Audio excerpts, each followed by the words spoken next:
Hello, everyone, and welcome to Bookish Babbles, the podcast where we reread our favorite books and chat about them. I'm your host, Alyson, and without further ado, let's get started.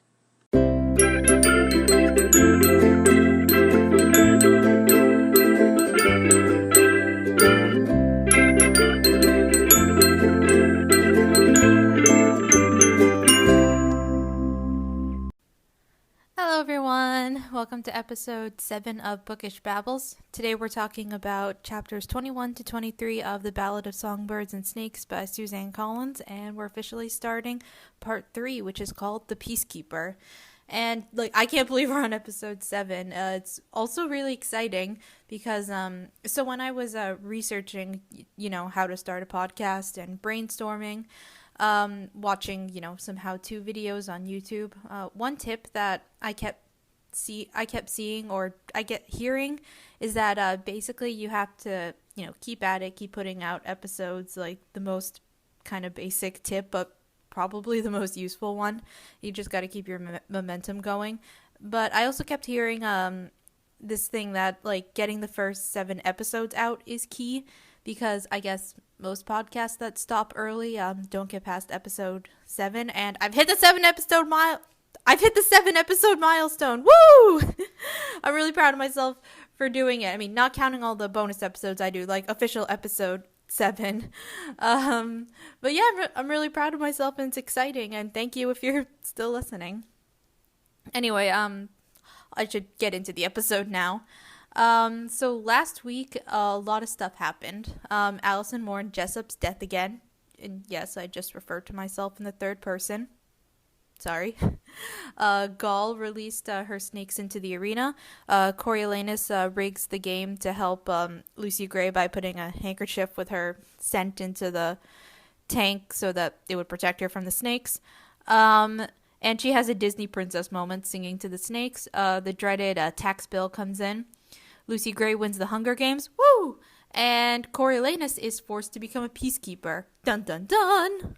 So this week, Coriolanus arrives in District 12. An unexpected friendly face shows up, and the Covey performs.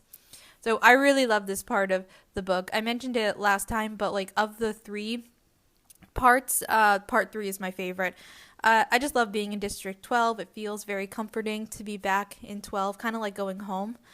Even though, in reality, District 12 would not be a great place to live, especially, pre-revolution.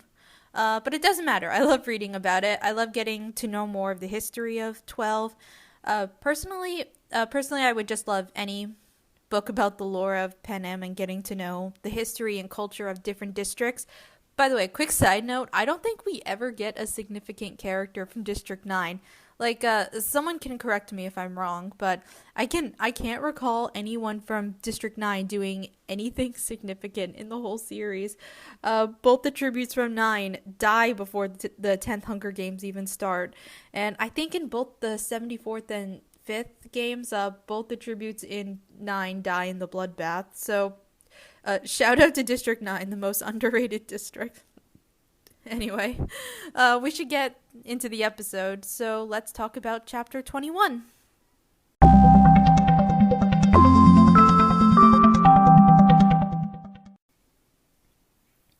Okay, so we opened this chapter with Coriolanus on the train.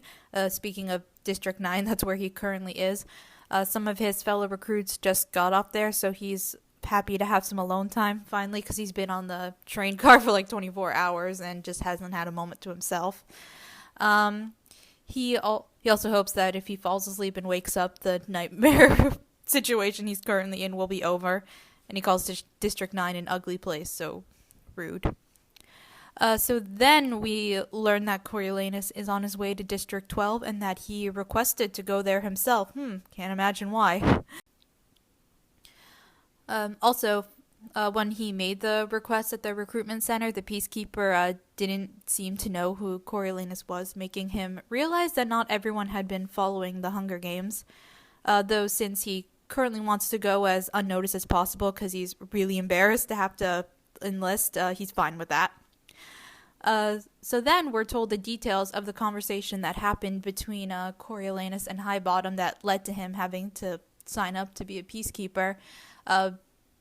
as we saw as the chapter ended, Highbottom has all the stuff lined up on the table. Highbottom points out the napkin, which, he confirmed to have Coriolanus' DNA on it, and knows that he's been taking food from the academy and giving it to Lucy Gray. Wanted to give Corio another demerit for stealing from the academy, but Gall convinced him not to. Highbottom knows that the compact is Corio's mom, because he had seen her with it countless times. Naturally, they got the compact from Lucy Gray, since they usually search the victor when they leave the arena. We learn that the peacekeepers apparently had to wrestle it away from her, so don't worry, Corio, she didn't betray you. She even tried to claim that the rat poison was her idea all along. Highbottom also seems to confirm that Lucy Gray did manage to poison Wovian Reaper, and even sort of compliments her for how she poisoned them, because she went about it in a smart way that didn't make it obvious to the audience that, she had poison. She still did, kind of knowingly cheat in either way, and according to Highbottom, they sent her back to 12 because being sent to live there, he claims is quote-unquote punishment enough. Personally, I think that Highbottom was actually maybe trying to help Lucy Gray by sending her back there. Again, like, this is his guilt resurfacing, because he knows it's his fault that she's had to go into the arena in the first place. I don't know, that's just my reading of the whole situation. Plus, going home is exactly what she would want to do anyway, since that's where the covey is. Anyway, Corio tries to save himself by going along with the story Lucy Gray gave. He says the compact was just his token of affection. He had no idea there would be poison in it, yada yada yada. It doesn't work. A lab assistant found the handkerchief in the snake tank and the previous morning, and it had the initials of Corio's father sewn on it, so it kind of gave him away. Also, the reason it gave him away is a little bit funny. So the initials are CXS, so his father's full name is Crassus Xanthos Snow. I can't say the name, but that's his name. Apparently, not a lot of people in the capital have names that begin with the letter X, so it wasn't hard to figure out who the initials belong to. And we learn that the academy has a tradition, so when a student is about to be expelled, instead of being outright expelled, they can choose to sign up to join the peacekeepers to avoid public shame. And Coriolanus can't think of anything he can possibly say to save himself, but, he does blurt out the question asking Highbottom why he hates him so much, which is fair, because he and his dad used to be friends. Highbottom's response is that I thought I was too once, but it turned out I was only someone he liked because he could use them, even now. And he even makes a comment about how Crassus deserves to be dead. A harsh thing to say to the guy's son, though. Knowing what I know, I can't say that I entirely disagree, but still, Highbottom, not cool to say that to the guy's kid. Anyway, after he signs up, Coriolanus is desperate enough to try the Citadel and beg Dr. Gall to help him. He's denied entry, redirected to the hospital for stitches.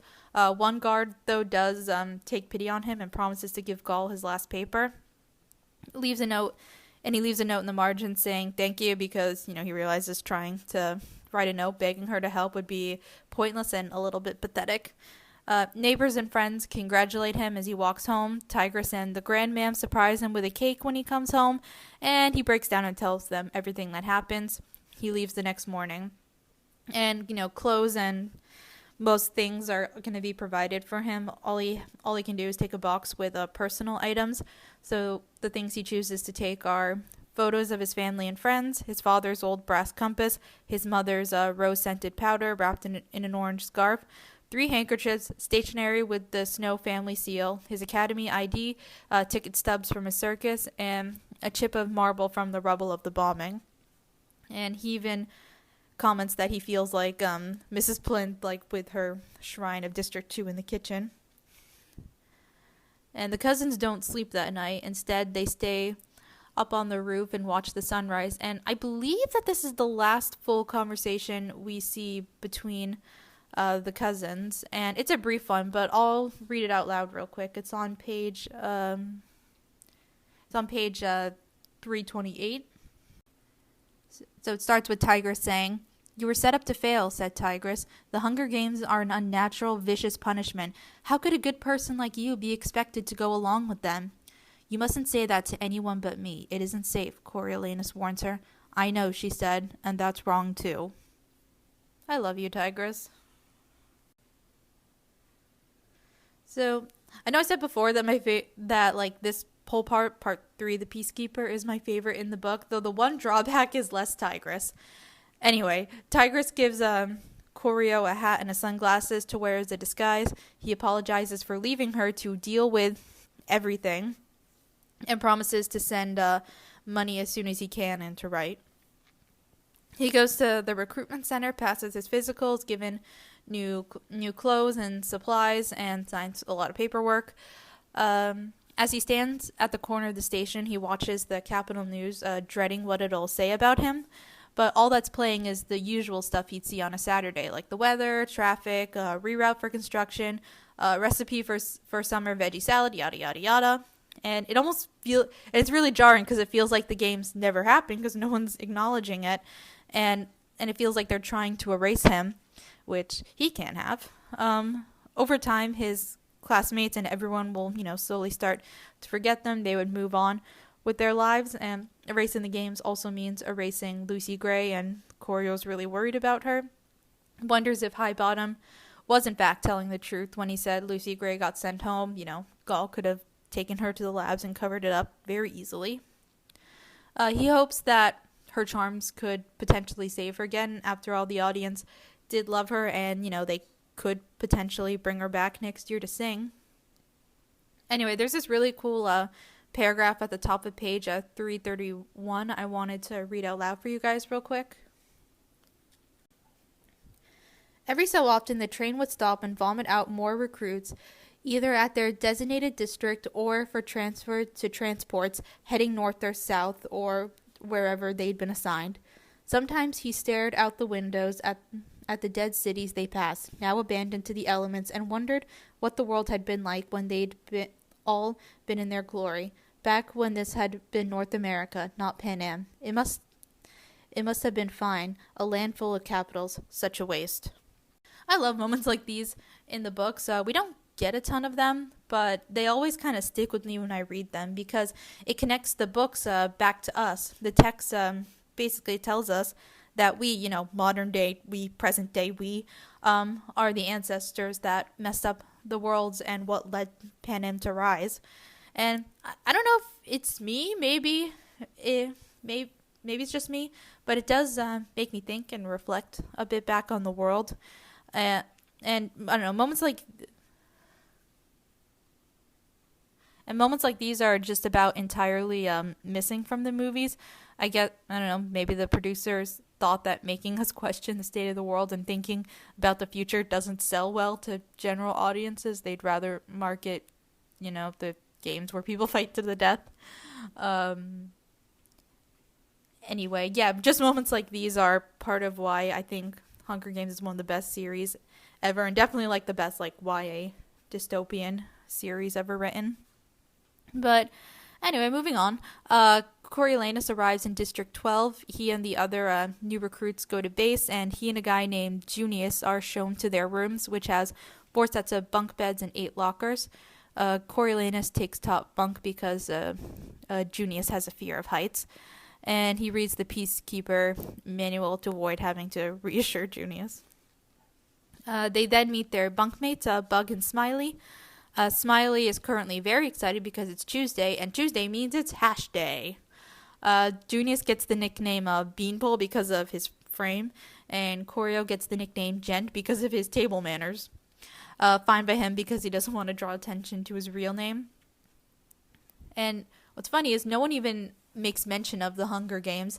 The enlisted in 12, they only have access to one television in the rec room, and it has poor reception, so it's not frequently turned on.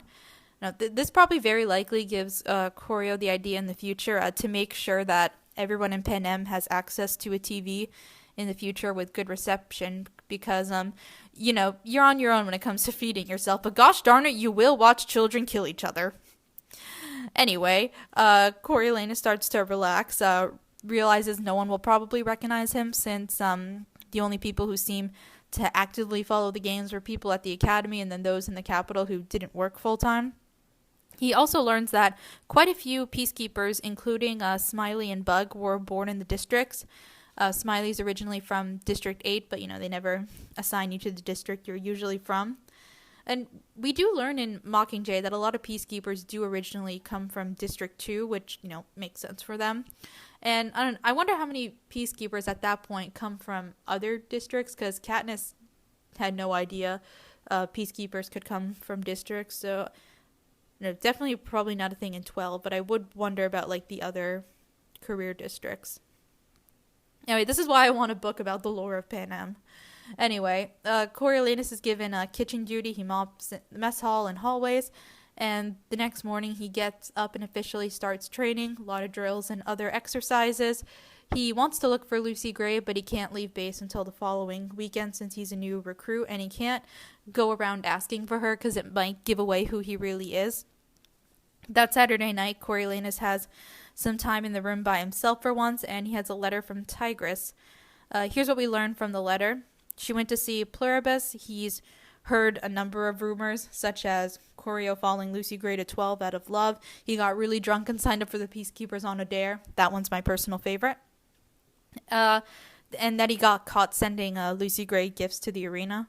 Tigress just tells people that he's doing his duty for his country, yada yada. Festus, Persephone, and Lysistrata came by. Mrs. Plinth may write to him. The Snow apartment is officially going up on the market. Pluribus offered them a place to stay. Again, I love this man. And she asked about Lucy Gray. Naturally, Coriolanus starts to spiral, and like most 18-year-olds now think his life is over, vows to re-enlist in 20 years because he'll still be too embarrassed to return to the capital. And just as his thoughts are spiraling to a very, very dark place, like a warning, they spiral into the dark place of wanting to, unalive himself. But just as he's having all those thoughts, he's interrupted when someone walks in asking if a bunk is taken, and it's Sejanus, here to make everything better. And that's how the chapter ends. So we will take a quick break, and then we will come back.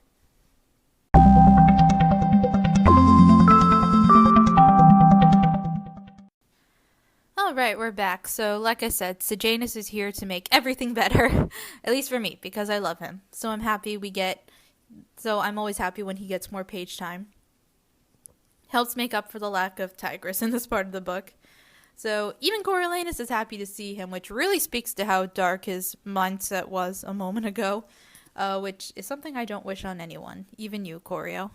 After all, Sejanus may be a nuisance to him at times, but he had nothing to do with Highbottom's vendetta against him. So we learned that after the stunt Sejanus pulled, sneaking into the arena, he too was about to be expelled. So naturally, Mr. Plinth offers the school to pay for a new gymnasium for the school if they let Sejanus graduate and sign up for the Peacekeepers, and Sejanus would only take the deal if they let Coriolanus graduate too. And Professor Sickle really wanted a new gym, so here they are now. Sejanus even brought Coriolanus his diploma, which even credits him with high honors, and turns out to be a very good thing, because if Coriolanus ever wanted to become an officer, he then would need to have, passed a secondary school. So he's no longer a dropout. Yay. Highbottom, of course, tried to deny Coriolanus the diploma, but he got outvoted. Plus, Sejanus is pretty sure that people are getting annoyed with Highbottom and probably wondering why he has so much vendetta against a teenager who they, view as a pretty good kid. I mean, we know he's, borderline narcissistic, but whatever. And I love this scene. Sejanus is just so happy right now. He's out of the capital. He's with his friend. Too bad it can't last. And they also vow to keep living partially to spite Gaul and Highbottom, which I respect. So in general, they're both in better moods. Coriolanus is thrilled that he has a chance to become an officer, another way, to gain power and influence, because what's more important than that to him? Sejanus vows to make a better life for himself, and 12 do what he can to help, and promises to help Corio find Lucy Gray. Then Sejanus catches Coriolanus up on some Capitol news. So the morning after the games ended, there was almost no mention of it, and he overheard some of the faculty talking about how, getting the students involved was a mistake, and it would likely be a one-off thing. Though he wouldn't be surprised if Lucky was asked to host again next year, and if they kept, the sponsor and betting system going. Satyria told Sickle that Dr. Gall wants to find a way to keep the games going because, as we've established before, Gall is bad shit, nuts, and a psychopath. And it's all part of her sick eternal war, yada, yada, yada. I think Coriolanus says it best on page 343 when he says, you know how she's always torturing that rabbit or melting the flesh off something? Like she enjoys it, asked Sejanus. Exactly. I think that's how she thinks we all are. Natural-born killers, inherently violent. The Hunger Games are a reminder of what monsters we are and how we need the Capitol to keep us from chaos. I have nothing else to add or elaborate. That's pretty much what I think of Gall, so move on. The rest of their bunkmates. Oh my god, Alyson, learn to talk. They come and they greet Sejanus. Smiley and Bug had a good night playing poker, and they're also excited because there's going to be a band playing at the Hob the following Saturday. And there's also a girl singing who's supposed to be really good named Lucy somebody. No idea who that could be. Could be anybody. But Corio and Sejanus are going to go to the show, just in case, During training, it becomes clear that getting a physical education from the academy has given Sejanus and Coriolanus a bit of an advantage since they're fairly fit and are familiar with some of the drills. Though this is their first time having a class in firearms, and the standard Peacekeeper rifle can fire 100 rounds before reloading. Just notable detail that could become important later. Coriolanus felt a bit on edge the first day of training with the weapon because, naturally it reminds him of the war, but ultimately is okay having a weapon because it makes him feel more powerful and thus safer. Sejanus turns out to be a natural marksman and gets the nickname Bullseye. He's a bit uncomfortable with it, but ultimately accepts it. Although bad news, recruits won't get their first payment until they've completed a full month of service. Good news, Mrs. Plint saves the day with her cooking. She sends boxes of baked goods for Sejanus and Corio. They share with their bunkmates and decides to put some aside to hopefully trade to get into the show on Saturday. Coriolanus writes to both Mrs. Plint and Tigress, then starts looking at the manual for the officer's test so he can be approved for officer training. On Friday morning, there's a tense mood in the mess hall. Smiley gets the story from a nurse he befriended at the clinic. About a month ago, a peacekeeper and 2 District 12 bosses died in a mine explosion, and this was also around the time of the reaping. A man whose family has been known rebel leaders was arrested, and he's set to hang that afternoon, and the mines are shut down and workers are expected to attend. During drill practice, Hoff, the base commander, orders Coriolanus and Sejanus to go to the hanging. As they're getting ready to go, Coriolanus wonders if the man had been targeting that peacekeeper specifically, the one that died in the explosion. Sejanus, however, heard a different story. He heard that the man had been trying to sabotage coal production, and killing the 3 people was an accident. And I'm gonna read toward the top of page 347 because they have an interesting there's an interesting passage. Sabotage production? To what end? Asked Coriolanus. I don't know, said Sejanus, hoping to get the rebellion going again. Coriolanus only shook his head. Why did these people think that all they needed to start a rebellion was anger? They had no army, weapons, or authority. At the academy, they'd been taught that the recent war had been initiated by rebels in District 13, who were able to access and disseminate arms and communications to their cohorts around Pan Am. But 13 had vanished in a nuclear puff of smoke, along with the snow fortune. Nothing remained, and any thought of re-upping the rebellion was pure stupidity. So, in a kind of weird way, I kind of agree with with Coriolanus on that. Now, anger does help the rebellion. Anger, toward your oppressors is a driving force that can keep you going, but you also do need some careful planning. I mean, we see this play out in Mockingjay. Katniss's anger toward the capital and, her fiery, rebellious nature certainly helps inspire everyone, but a huge part of the reason they won is because District 13 was organized and knew how to productively use everyone's anger to win, and they had the resources to win.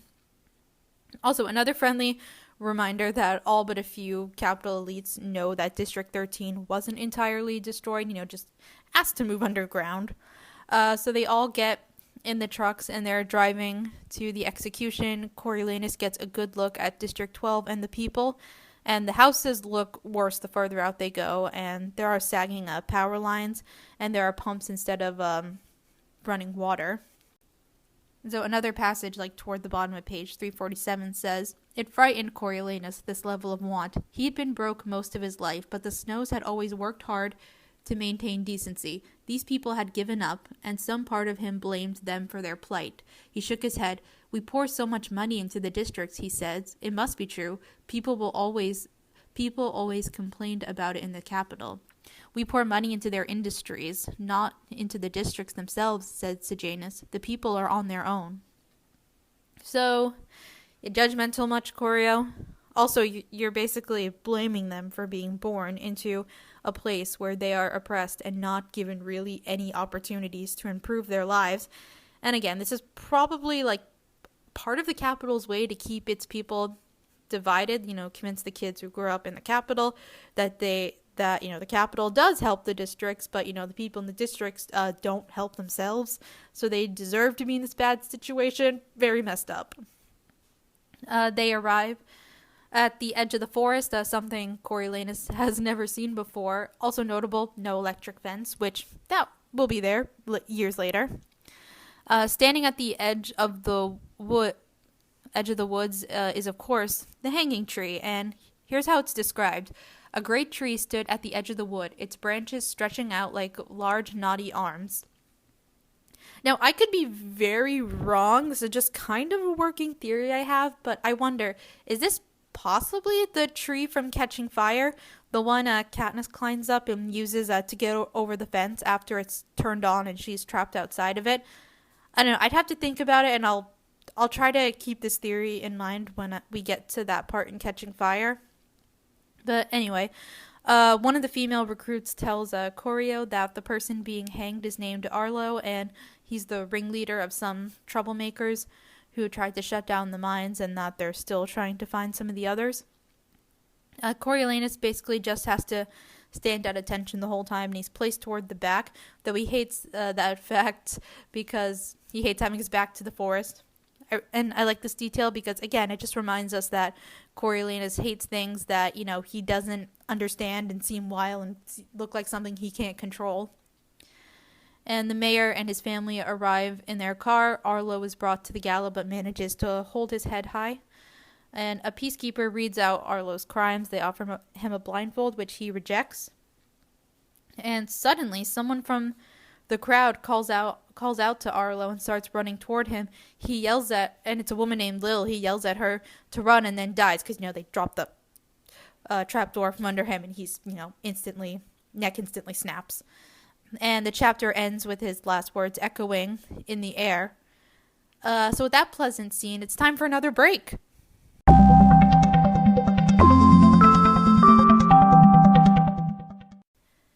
And we're back. So this chapter picks up where the last one left off on a very creepy scene. Coriolanus can hear Arlo's last words echoing all around him, which just sounds downright unsettling. He soon figures out that the reason this is happening is because of Jabberjays, the birds created by the capital to perfectly copy human speech, and were then released in the wild to die out.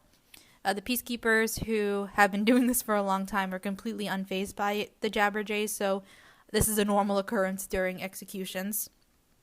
Then the cries transform into something kind of more melodic. Lil, the woman who ran toward Arlo and then arrested, is now screaming as the peacekeepers drag her back into the van. Oh, just got junk mail from Old Navy. I don't care about your shorts. Um, what was I saying? Where was I? Right, Lil is screaming. Same thing happens. The Jabberjays pick up on that, and soon it kind of evolves into into a song. And there's an arrangement of like Arlo's and Lil's melodies playing off of each other. And then one of the soldiers comments slash complains about mockingjays. And now Coriolanus understands Lucy Gray's saying from earlier, the whole, the capital show ends when the Mockingjay sings. And this is what she means, the executions being the capital shows and the Mockingjays singing at the end. And this is when Coriolanus gets his first look at a mockingjay. It's described as a black bird slightly larger than the Jabberjays, has 2 patches of dazzling white when it opens its wings, and he dislikes it right away. Sure, mockingjays won't come back to haunt him or anything. The song unsettles the crowd, and they object to Lil being arrested. And for a moment, Coriolanus is worried that he would have to shoot at the crowd, but nope, it's fine. Although at one point a peacekeeper does fire at the birds to get them to go away, but nothing exciting happens after that. And on the way back to base, the major apologizes for not warning them about the birds and explains what the mockingjay is. We know Jabberjays, after they got released into the wild, mated with the local mockingbirds, and then mockingjay was the result. Mockingjays can't copy human speech, but they can, copy music. Coriolanus hates the idea of the mockingjay sticking around for the next 20 years while he's in service, so he plans to suggest using the birds for target practice. And Sejanus doesn't look so good. When Corio asks him what's wrong, Sejanus says that he didn't think this whole thing through, though he doesn't elaborate. Coriolanus gets a letter from Pluribus Bell, and in the letter we learn a little bit more about Highbottom's history with Coriolanus' father. So basically the 2 of them were best friends at university, and they had a fight toward the end. Highbottom said something about being drunk, and the whole thing was meant to be a joke, and Crassus said Highbottom should be grateful. And at one point, Pluribus thought the 2 made up, but now thinks he was wrong about that. At dinner, his bunkmates ask about the hanging, and seem to like the idea of using the mockingjays for target practice. Sejanus is miserable all throughout dinner and mopping, and keeps thinking about what would have happened if they had to fire at the crowd. He wishes he could be a medic, but there isn't a need for them right now since they aren't at war. And no one wants to give Sejanus a recommendation to become for medic training since he's so good at shooting. And Sejanus is now spiraling, and Coriolanus basically has to tell him to calm down and to stop imagining the worst case scenario all the time. Sejanus somewhat comes to his senses because he realizes he doesn't want to do something reckless again that would hurt them. During target practice, Sejanus starts to gradually play down his skills and start missing the target so he can stand out less and try to hide his talent. Coriolanus brings up the Mockingjay target practice idea, which his superior seems to like. And that night, everyone is excited to see the band playing at the Hob. Also, none of them seem to have followed the Hunger Games. One person even thinks that Lucy Gray is from the capital. Nope, she just went there for the Hunger Games and won. So they get to the Hob, which had once been a warehouse for coal. Coriolanus was worried that in the wake of the hanging, people wouldn't be happy to see peacekeeper recruits, but they're fine. They're able to get in for the show. Smiley uses some of the baked goods to trade for white liquor, which we know Haymitch drinks a lot of in the trilogy, but apparently it's moonshine. And they get a seat by the wall. And as the crowd grows, a 12-year-old boy sets up a microphone. The audience calls for the show to begin, and then a little girl with a drum comes on stage. And this, of course, is Maud Ivory, Lucy Gray's cousin, and she introduces the Covey. So the Covey has Tam Amber on the mandolin, Clerk Carmine, the 12-year-old boy, set up the microphone on fiddle, and Barb Azure on bass. And then Lucy Gray comes on stage. I love the scene so much. I think if I had to pick a scene this to be my favorite, this one might be it. Like, I don't know, I just love the whole party atmosphere feeling in it, how happy and excited everyone is. And The Cubby then performs the song called Crawling to You, really fun, like upbeat song featuring a fiddle solo from Clerk Carmine. And I'll, of course, link a couple of covers in the show notes.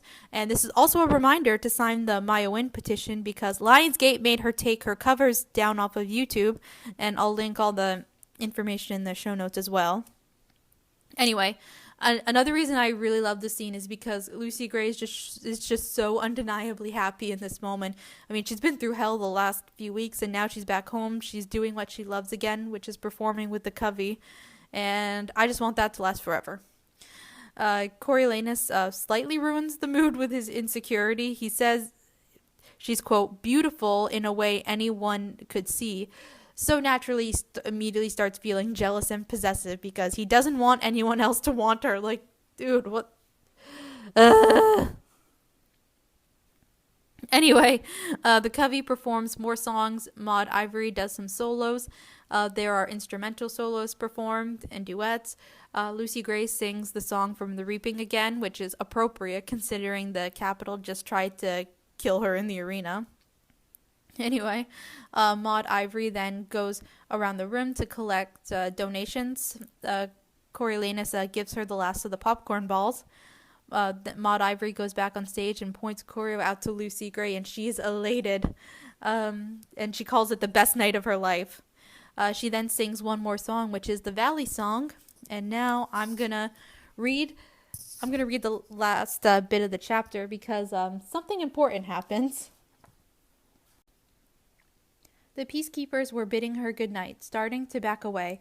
Coriolanus smoothed his hair and moved in. They were only about 15 feet apart when a disturbance in the hob, the sound of glass breaking and voices protesting, caused him to turn his head.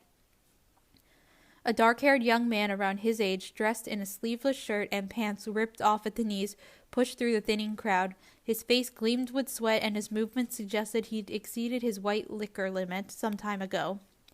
Over one shoulder hung a boxy instrument with part of a piano keyboard along one side. Behind him trailed the mayor's daughter, Mayfair, taking care not to brush against the patrons, her mouth tight with disdain.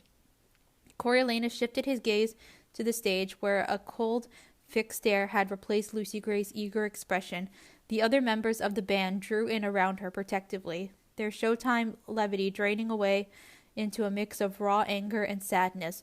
It's him, Coriolanus thought with dead certainty, his stomach twisting unpleasantly. It's the lover from the song. Dun dun dun! Yep, we finally get to meet this asshole, and he only gets worse from here. So, with that being said, that's the end of chapter 23, and we're at the end of this episode. Woo! So, again, thank you guys so much for listening. Like I said at the beginning of the episode, I'm really excited that I got to this episode 7 milestone. Don't forget to follow, subscribe, yada yada, all that good stuff. Instagram, you guys know the drill by now. All that information is in the show notes. Also, if you haven't signed the petition to help Maya win, go do that. I will link it down in the show notes as well. And with all that, and next week we'll be talking about the next 3 chapters. So, with that being said, have a good day, night, whenever you were listening, and I will talk to you guys next time. Bye.